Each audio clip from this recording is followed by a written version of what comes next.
ከመቀለው የቦምብ ፍንዳታ ጀርባ የህወሓት መሪዎችን ኢላማ አድርጓል የተባለው ፍንዳታ የጥንቅራችን ትኩረት ነው። ሌተናንት ጀነራል ታደሰ ወረደ የትግራይ ፖለቲካዊ አካሄድ ወደ ሌላ ዙር ውድቀት እያመራ ነው ሲሉ አስጠንቅቀዋል።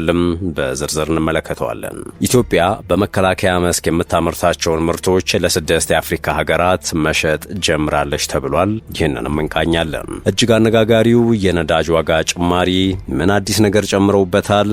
እንመለከተዋለን። ሌሎችም ወቅታዊ ጉዳዮች ተካተዋል። ሰላም ጤና ይስጥልን የተወደዳችሁ ቤተሰቦቻችን እንደምናላችሁ። የሰዓቱ የመረጃ ጥንቅራችን እነሆ ተጀምሯል። በመግቢያችን ላይ ያነሳናቸውን አበይት ነጥቦችን በዝርዝር እንመለከታችኋለን። እንደተለመደው እየሰማችሁን አብራችሁን ቆዩ።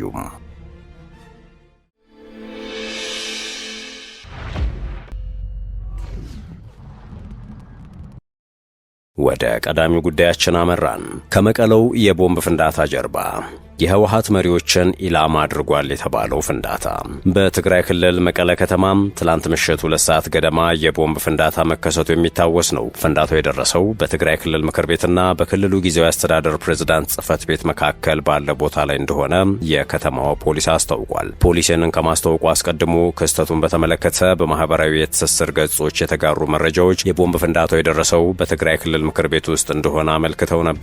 ይህንን በተመለከተ ኢትዮጵያ ኢንሳይደር ጥያቄ ያቀረበላቸው የመቀለ ከተማ ፖሊስ አዛዥ ኮማንደር ሀዱሽ ዱግ መረጃዎቹን አስተባብለዋል። የቦምብ ፍንዳታው የደረሰው የክልሉ ምክር ቤትና የጊዜያዊ አስተዳደር ፕሬዝዳንት ጽህፈት ቤቱን ከሚለየው አስፋልት 500 ሜትር ርቆ ባለ ቦታ ላይ እንደሆነም ኮማንደር ሀዱሽ ተናግረዋል። በፍንዳታው በሰውም ሆነ በንብረት ላይ የደረሰ ጉዳት እንደሌለ የገለጹት ኮማንደሩ የከተማው ፖሊስ ድርጊቱን ማን እንደፈጸመው በማጣራት ላይ መሆኑን አስረድተዋል። የምሽቱ የቦምብ ፍንዳታ የደረሰው በ2012 ዓ.ም በተካሄደ አወዛጋቢ ምርጫ የተቋቋመው የትግራይ ክልል ምክር ቤት አስቸኳይ ስብሰባ ሊያካሄድ እንደሆነ በማህበራዊ የትስስር ገጾች መረጃ ሲዘዋወሩ መዋሉን ተከትሎ ነው። የክልሉ ምክር ቤት ስብሰባ ዛሬ እንደሚካሄድ ቢነገርም ከዜና ምንጩ ቃለ ምልልስ ያደረጉት የቀድሞ የህወሓት አሁን ደግሞ የስምረት ፓርቲ አባል የሆኑት የምክር ቤት አባል ግን ምንም አይነት ጥሪ እንዳልደረሳቸው ገልጸዋል። እነዚህ የክልሉ ምክር ቤት ተመራጮች ይህንን ቢሉም የህወሓት ቃል አቀባይ የሆኑት አቶ ሚካኤል አስገዶም በፌስቡክ ገጻቸው ላይ ባሰፈሩት መልእክት የትግራይ ክልል የቀድሞ ምክር ቤት ስብሰባ እንደሚካሄድ ማረጋገጫ ሰጥተዋል። አቶ ሚካኤል በዚሁ መልእክታቸው በክልሉ ምክር ቤት ጽህፈት ቤት የጸጥታ ችግር ወይም ፍንዳታ እንደደረሰ የሚያስወሩት የትግራይ ጠላቶች ናቸው ሲሉ ወንጅለዋል። ጥያቄው ታዲያ ከዚህ ወንጀል ጀርባ ያለው ማን ነው የሚለው ነው። በትግራይ ጊዜያዊ አስተዳደር ፕሬዝዳንት ጽህፈት ቤት አካባቢ የቦምብ ፍንዳታ ማጋጠሙን የመቀለ ከተማ አስተዳደር ለመቀለ ኤፍኤም ገልጿል። ይህ የቦምብ ፍንዳታ ሆን ተብሎ ህዝብን ለማሸበር የተፈጸመ ተግባር ነው ብሏል። በሰውም ሆነ በንብረት ላይ ግን ያጋጠመ ቀላልም ሆነ ከባድ ጉዳት እንደሌለ ተገልጿል። የጸጥታ አካላት ወንጀል ፈጻሚ አካላትን በቁጥጥር ስር ለማዋል የተቀናጀ ስራ በመስራት ላይ እንደሚገኙ ነው የተገለጸው። ህዝቡ ሽብር ፈጣሪዎችና ላኪዎቻቸው ስርዓት እንዲይዙ መተባበር አለበት ሲል አስተዳደሩ አስገንዝቧል። በዚህ ዓመት በመቀለ ዩኒቨርሲቲ የአዲ ሐቂ ካምፓስ የውጭ አጥር 2 ጊዜ የቦምብ ፍንዳታ ተከስቶ ተግባሩን የፈጸሙ ተጠርጣሪዎች በቁጥጥር ስር ለማዋል እየተሰራ እንደሆነ በመግለጫ ያስታወቀው የከተማው ጸጥታ መዋቅር እስካሁን ድረስ ግን ስለ ተጠርጣሪዎች መያዝም ሆነ አለመያዝ ለህዝብ ይፋ ያደረገው መረጃ የለም።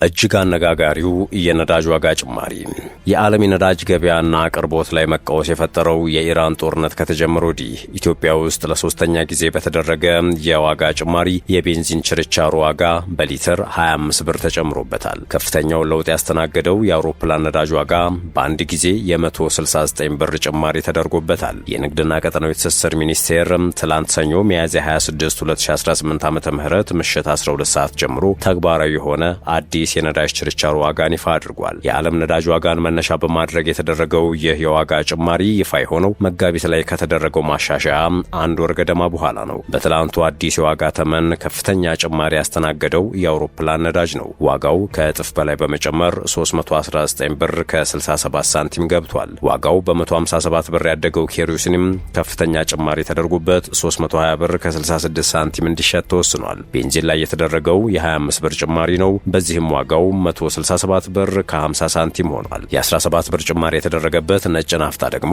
በ1 ሊትር ዋጋው 180 ብር ከ46 ሳንቲም ደርሷል። የአሁኑን ጨምሮ መንግስት የኢራን ጦርነት ከተጀመረ ወዲህ ባደረጋቸው 3 የዋጋ ጭማሪዎች የቤንዚን ዋጋ ላይ የተደረገው አጠቃላይ ጭማሪ ከ38 ብር አልፏል። ነጭ ናፍጣ ደግሞ ዋጋው ከ51 ብር በላይ ጨምሯል። የአሁኑ ጭማሪ የተደረገው የፌዴራል መንግስት ከኢራን ጦርነት መጀመር በፊት የነበረው የነጭ ናፍጣ ዕለታዊ የአቅርቦት መጠን ወደ ነበረበት እንዲመለስ መወሰኑን ካሳወቀ ከሳምንት ገደማ በኋላ ነው። የጦርነቱ መጀመር ተከትሎ ከኢትዮጵያ ጋር ውል የገቡ የመካከለኛው ምስራቅ አገራት በግዢ ሂደትና ተገዝቶ በመቅረብ ላይ የነበረ ከ180 ሺህ ሜትሪክ ቶን በላይ ነዳጅን ማቅረብ እንደማይችሉ ማስታወቃቸው ተገልጾ ነበረ። በዚህም ምክንያት የነጭ ናፍጣ ዕለታዊ አቅርቦት በግማሽ ቀንሶ ከነበረበት 9.1 ሚሊዮን ሊትር ወደ 4.5 ሚሊዮን ሊትር ወርዶ ቆይቷል። የህዝብ ማመላለሻና ጭነት ተሽከርካሪዎች በብዛት የሚጠቀሙት የነጭ ናፍጣ አቅርቦት መቀነስ አገር አቋራጭ እንዲሁም የሸቀጥ ጭነት ጉዞዎች እንዲገደቡ አድርጓል። ይህንን ተከትሎም የሸቀጦች ዋጋ ጭማሪ ተስተውሎበታል።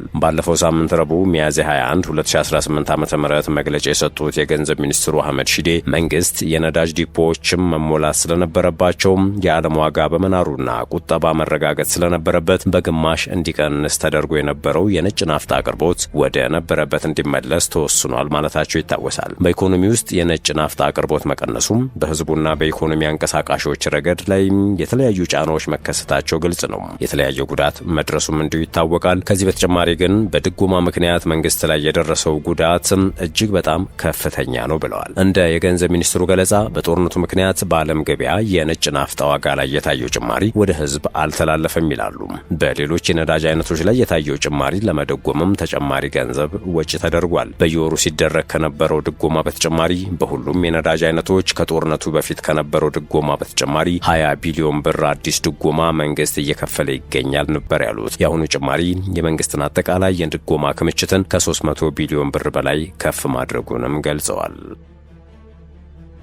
ወደ ሌላኛው ጉዳያችን አመራን። ኢትዮጵያ በመከላከያ መስክ የምታመርታቸውን ምርቶች ለ6 የአፍሪካ ሀገራት መሸጥ ጀምራለች ተብሏል። ኢትዮጵያ ባለፉት ጥቂት ዓመታት በመከላከያ ኢንዱስትሪው ዘርፍ ባከናወነችው መጠነ ሰፊ የሪፎርም ስራ ራሷን ከመቻል አልፋም ምርቶቿን ለውጭ ገበያ ማቅረብ መጀመሯን ጠቅላይ ሚኒስትር አብይ አህመድ አስታውቀዋል። ሀገሪቱ ቀደም ሲል ከውጭ ታስገባቸው የነበሩ በርካታ የመከላከያ ትጥቅና ቁሳቁሶች አሁን በሀገር ውስጥ በማምረት ለ6 የአፍሪካ ሀገራት መላክ መጀመሯ ተገልጿል። ይህ ስኬት የተመዘገበው በግብርና፣ በማዕድን፣ በቱሪዝምና በቴክኖሎጂ ዘርፎች የታዩ ፈጣን እድገቶች አካል መሆኑም ነው የተገለጸው። ኢትዮጵያ በመከላከያ ምርቶች ራስን ከመቻል ባለፈ በልብስና በመድኃኒት ዘርፎችም ተመሳሳይ ውጤት እያስመዘገበች ነው ተብሏል። እነዚህም ምርቶች ለማምረት የሚያስችሉ ማሽነሪዎችንም ጭምር የማምረት አቅም ላይ ደርሳለች ሲሉ ጠቅላይ ሚኒስትሩ አስረድተዋል። ጠቅላይ ሚኒስትር አብይ በኢትዮጵያ ታምርት ኤክስፖ ላይ እንደገለጹት ይህ ውጤት የሀገሪቱን የኢኮኖሚ ነጻነትና ክብርን ከማረጋገጥ ባለፈ ለቀጠናው የንግድ ትስስር ትልቅ ሚና ይጫወታል። በቀጣይም አምራቾች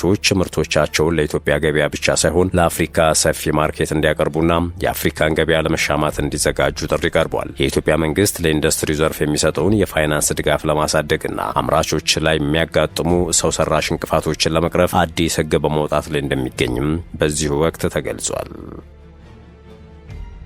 ወደ ትግራይ ጉዳይ ስንመለስ የትግራይ ፖለቲካዊ አካሄድ ወደ ሌላ ዙር ውድቀት እያመራ ነው ሲሉ ሌተናንት ጀነራል ታደሰ ወረደ አስታውቀዋል። የትግራይ ጊዜያዊ አስተዳደር ፕሬዝዳንት ሌተናንት ጀነራል ታደሰ ወረደ በትግራይ ክልል አሁን የሚታየው ብልሃት የጎደለው የፖለቲካ አያያዝ ህዝቡን ለከፋ አደጋ ሊዳርገው እንደሚችል አስጠንቅቀዋል። ፕሬዝዳንቱ ሚያዝያ 26 ቀን 2018 ዓ.ም ባስተላለፉት መልእክት ክልሉ በአሁኑ ወቅት በሰላምና በጦርነት መካከል ባለች ጠባብ መንገድ ላይ እንደሚገኝና ያልተገፈፈው የጦርነት ደመናም አሁንም ስጋት መሆኑን ገልጸዋል። ለደረሱት ውድቀቶችና ለህዝቡ መከራ ዋነኛው ምንጭ የአመራር ድክመት መሆኑን የጠቀሱት ጄኔራሉ ልዩ ሀሳቦችን ማፈንና እኔ ያልኩት ብቻ ይሁን የሚል ግትር አካሄድ ትግራይን ለተጨማሪ መበታተን እንደሚያጋልጣት አሳስበዋል። በተለይም ልዩነትን በሀሳብ ከመፍታት ይልቅ በኃይል ለማስፈጸም መሞከርና ሌላውን እንደ ጠላት መፈረጅ የውድቀት መንገድ መሆኑን ጠቁመዋል። መፍትሄው ከስልጣንና ከድርጅት ጥቅም በላይ መሆን እንዳለበት ያመለከቱት ፕሬዝዳንቱ መላው የትግራይ ህዝብ በተለይም ወጣቶችና እናቶች ክልሉ ወደ ባሰ ቀውስ ውስጥ ከመግባቱ በፊት በቃችሁ ሊሉ እንደሚገባ ጥሪ አቅርበዋል። ለሽግግሩ ወቅት የሚሆን የጋራ የመወያያ መድረክ ተፈጥሮ ሁሉንም የሚያሳትፍ መፍትሄ እንዲፈለግም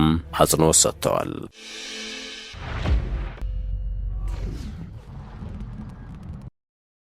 በመጨረሻም ቦይንግ ከ7 ዓመታት በፊት በኢትዮጵያ በደረሰው አደጋ ዙሪያ አዲስ ክስ ቀርቦበታል። መጋቢት 1 ቀን 2011 ዓ.ም ከአዲስ አበባ ወደ ናይሮቢ ሲበር በተከሰከሰው 737 ማክስ 8 አውሮፕላን ሕይወቱ ያለፈው የአሜሪካዊት ሳሚያ ስሙቶ ቤተሰቦች በቦይንግ ኩባንያ ላይ የመሰረቱት ክስ በዛሬው ዕለት በቺካጎ ፌዴራል ፍርድ ቤት መታየት ይጀምራል ተብሏል። ቦይንግ ከአደጋው ጋር በተያያዘ እስካሁን የቀረቡበትን 155 የፍትሐ ብሔር ክሶች በስምምነት ዘግቷል። የስቱሞ የፍርድ ጉዳይ የአውሮፕላን አምራቹን የወንጀል ተጠያቂነት ማረጋገጥ ሳይሆን ለተጎጂ ዘመዶች የሚከፈለውን የገንዘብ ካሳ የመወሰን ዓላማ እንዳለው ተነግሯል። በመጨረሻ ሰዓት ስምምነት ላይ ካልተደረሰ ጉዳዩ ፍርድ ቤት ቀርቦ ሰኞና ማክሰኞ የህዝብ ዳኞች ምርጫና ረቡዕ የመክፈቻ መከራከሪያ እንደሚካሄድ ይጠበቃል። ባለፈው ህዳር ወር በተመሳሳይ ክስ የቺካጎ ዳኝነት ቡድን ቦይንግ ለአንድ ተበዳይ ቤተሰብ 28.45 ሚሊዮን ዶላር ካሳ እንዲከፍል መወሰኑ ይታወሳል። ውድ ቤተሰቦቻችን ጥንቅራችን ይህን ይመስል ነበር። ስለተከታተላችሁን ከልብ አመሰገንን። በያላችሁበት ሰናይ ጊዜን ተመኘን።